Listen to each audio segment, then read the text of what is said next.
El título que lleva esta ponencia es el siguiente: Estereotipos sexistas en la universidad. Estudio entre las comunidades universitarias de Almería, España y Guayaquil, Ecuador. Autores: Rocío Collado, Alina de las Mercedes Campos, Marina Alférez y yo, Isabel Alonso. Un placer. El contenido de esta ponencia lleva los siguientes puntos: introducción, conceptos, objetivos, metodología, resultados y conclusiones. ¿Existen estereotipos sexistas en la universidad? Pues eso es lo que pretendemos averiguar. Desde indicar que desde 1978 y recogido en el artículo 14 de su Constitución, la sociedad española convive con leyes sobre uno de los pilares en los que se sustentan los derechos humanos: igualdad entre personas de distinto sexo independientemente de su origen o condición, tal y como se refleja en el artículo 7 de la Carta de los Derechos Humanos de 1948. En la República de Ecuador, sin embargo, la implantación de dichas leyes se da desde época más reciente. La Constitución de 2008, en su artículo 11.2. Las relaciones interpersonales de ambas sociedades se han visto afectadas por este cambio de paradigma. La inclusión de valores de igualdad, respeto y equidad a través de programas, normativas, leyes, ha supuesto un giro cultural con respecto a cómo se entendían y aceptaban las relaciones entre hombres y mujeres. Durante generaciones, tanto en España como en Ecuador, sus sociedades habían normalizado una trayectoria marcada por costumbres tradicionales y roles muy definidos sobre el comportamiento que debían mostrar hombres y mujeres, existiendo una posición subordinada y discriminada de la mujer exclusivamente por su condición de serlo. El derecho a la educación, al trabajo remunerado fuera del ámbito doméstico, el derecho al voto, a la propiedad privada, a decidir si tener o no hijos o el número de los mismos, estuvieron vetados para ellas durante décadas, generaciones. El nuevo enfoque, que por ley iguala en derechos, libertades y obligaciones a mujeres y hombres, ha despojado de la autoridad que estos poseían sobre sus compañeros, han perdido su tutela. El reto se encuentra en trasladar al contexto de lo cotidiano dicha igualdad formal. Tras lo anteriormente indicado y partiendo de distintos estudios realizados en materia de desigualdad, discriminación sexual y ausencia de equidad de género, pues nos planteamos aportar las investigaciones ya llevadas a cabo, nuestro propio estudio con respecto a las diferencias que pueden existir o no entre las comunidades universitarias de Almería, España, y Guayaquil, Ecuador. A continuación vamos a destacar pues 4 personajes históricos, en este caso mujeres, aunque también por la lucha de la igualdad entre ambos sexos, muchos hombres se unieron a dicha lucha.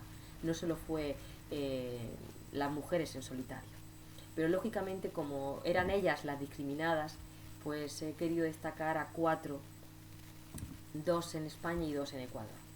En nuestro país tenemos a doña Emilia Pardo Bazán y doña Clara Campoamor. Doña Emilia pues fue una escritora y filósofa de finales del siglo XIX y principios del siglo XX, que abogaba y luchaba y reivindicaba el derecho a la educación en igualdad de oportunidades para la mujer. Doña Clara Campoamor fue una abogada y diputada en las Cortes de España durante la Segunda República en 1931, y fue la que consiguió que se introdujese en dicha Constitución el derecho a votar para las mujeres. En Ecuador tenemos a doña Matilde Hidalgo, contemporánea fue la primera mujer bachiller, la primera doctora y además la primera mujer no solo de Ecuador, sino de toda América Latina e Hispanoamérica que tuvo derecho a voto. Y quisiera hacer una mención especial a doña Dolores Cacuango. Me emociono, discúlpenme.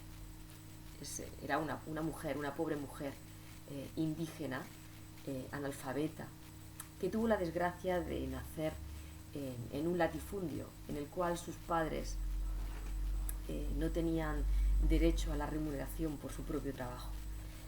Luchó por los derechos humanos de los indígenas y de los campesinos a día de hoy sigue siendo muy querida y respetada por su inmensa labor. Con respecto a los conceptos de igualdad en los que nos basamos, este derecho humano tan importante para igualar derechos, obligaciones y deberes a todas las personas, independientemente de su sexo u origen, destacamos a doña Alda Facio, jurista, escritora y especialista en derechos humanos e igualdad, que indica que la igualdad es un derecho humano protegido por distintos instrumentos nacionales e internacionales. La igualdad va de la mano con el principio de la no discriminación, y en este sentido la igualdad solo será posible en la medida en que se erradique la discriminación contra las mujeres. Lo recogió en la Organización Nacional de Naciones Unidas en 2015. A este respecto, ONU Mujeres también indica que la igualdad entre mujeres y hombres puede ser definida como trato idéntico o diferenciado entre hombres y mujeres que resulta en una total ausencia de cualquier forma de discriminación contra las mujeres por ser mujeres, en lo que respecta al goce y ejercicio de todos sus derechos humanos. También hemos querido mostrar a dos personajes importantes, uno de ellos, John Rawls, en el 2000, filósofo estadounidense, profesor de filosofía política en la Universidad de Harvard, indicó que la igualdad es una garantía constitucional lograda con base en un procedimiento mediante el cual se configura una sociedad bien ordenada. El procedimiento enfatiza en la deliberación racional y razonable. Un premio príncipe de Asturias, el señor Giovanni Sartori, que era un investigador italiano en el campo de la política, creador de obras destacadas de las ciencias sociales, indicó que el propósito moral de la igualdad acepta la existencia de diferencias naturales, no requiere la igualdad de facto, se la busca por sentido de justicia, no porque los hombres sean iguales, sino porque sentimos que deben ser tratados como si lo fuesen. Y con respecto a los conceptos de los estereotipos de roles asignados por el género, ¿verdad?, y el sexismo, pues tenemos a un autor que habla acerca, Larrieta, 2015, unos autores que hablan acerca de este concepto y señalan a los estereotipos de género los roles designados histórica y culturalmente para cada sexo, como las principales barreras de discriminación, incluyendo el reparto de responsabilidades familiares y laborales, sistemas que sesgan la evaluación y selección, la carencia de ideales de referencia para la mujer, por ejemplo.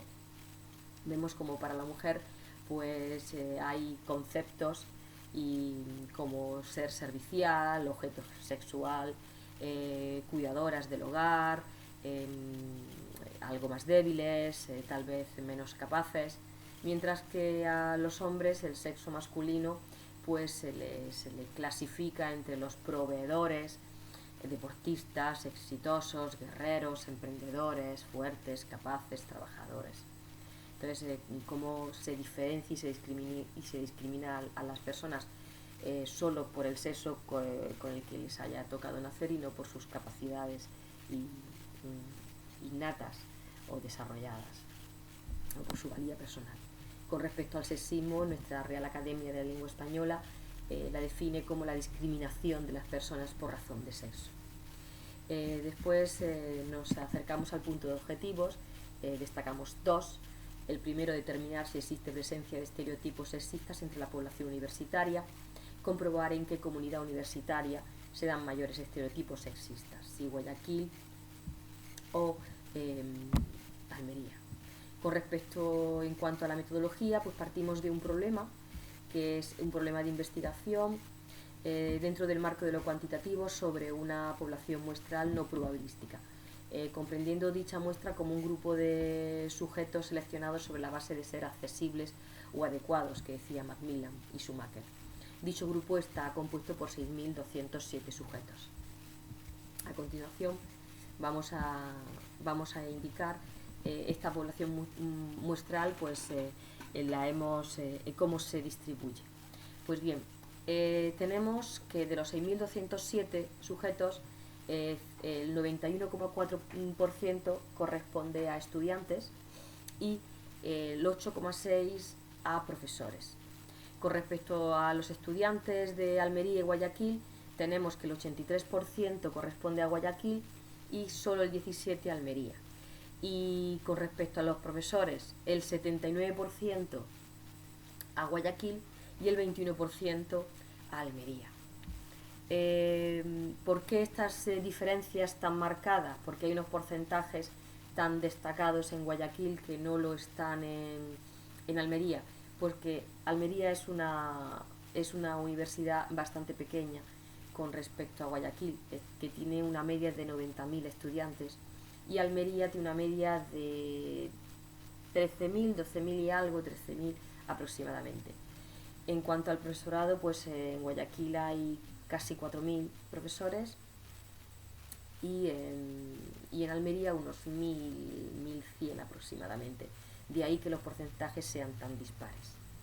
Con respecto al sexo, pues tenemos que los estudiantes nos encontramos que casi el 70% son mujeres y el 30% hombres.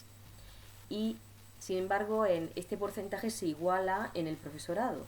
Tenemos un 49,2% de mujeres frente a un 50,8% de hombres. Casi están igualados. Y con respecto a la orientación sexual, pues los estudiantes, el 92,6% se declaran heterosexuales y el solo frente al 7,4% de homosexualidad.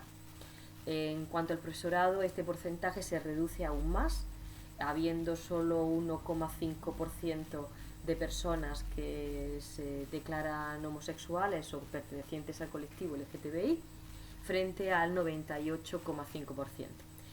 Hay una curiosidad en este dato, y es que ese 1,5% solo corresponde al profesorado de Almería. En Guayaquil nadie ha reconocido o todos son heterosexuales. En cuanto a los instrumentos, como hemos indicado, es un cuestionario cuyo título es Equidad de Género en Universitarios. Los factores son DOL, sexismo en la universidad, compuesto por 4 ítems, y estereotipos sexistas, que lo componen 10 ítems. Los análisis estadísticos se llevaron a cabo a través de una única matriz y a través del programa SPSS en su versión 24. Con respecto a las variables, nos encontramos 3. Una, las independientes, que son el rol, el sexo, la orientación sexual y el país. Las dependientes, el sexismo en la universidad y los estereotipos sexistas. Sin embargo, las extrañas, pues hemos intentado controlarlas. ¿Qué entendemos primero por variable extraña o ajena? Pues son aquellas que pueden afectar a las conductas de las personas, de los sujetos que participan en la investigación, como pueden ser pues el ambiente, el entorno, el momento en el que van a realizar el cuestionario, el espacio, el estado emocional. Entonces, teniendo en cuenta todo ello, hemos querido destacar el carácter voluntario del cuestionario. ¿Para qué? Pues para que el sujeto, la persona en sí, pues pueda elegir ese momento, que no se vea agobiado, que no sienta presión, que no sienta una premura por la realización del mismo, sino que tranquilamente, cuando consideren, y libremente, pues y anónimamente, puedan realizarlo. Entonces, no obstante, el hecho de no controlar pues estas variables que hemos indicado, puede conllevar a que algunos datos no se ajusten a la realidad y que puedan afectar a la fiabilidad de los resultados. En cuanto, y para finalizar, pues en cuanto al resultado y las conclusiones, vemos que sí hay estereotipos sexistas, más en los profesores que en los estudiantes, más en los hombres que en las mujeres, más en el colectivo LGTBI que en los heterosexuales, y bastante más en el país, en Guayaquil, Ecuador, que en Almería, España. Entendemos que estas diferencias con respecto al país también tienen que ver pues con ese caminar sobre el concepto de igualdad, sobre los derechos de igualdad y sin discriminación, y sobre el apartar la discriminación por sexo y por género en las personas. Su desarrollo en este ámbito es menor que en España. En España llevamos unos 40 años al respecto, con programas y leyes y medidas, mientras que en Ecuador pues desde el 2008, así que lleva muy poquito en comparación con nosotros. Muchas gracias, muy amables.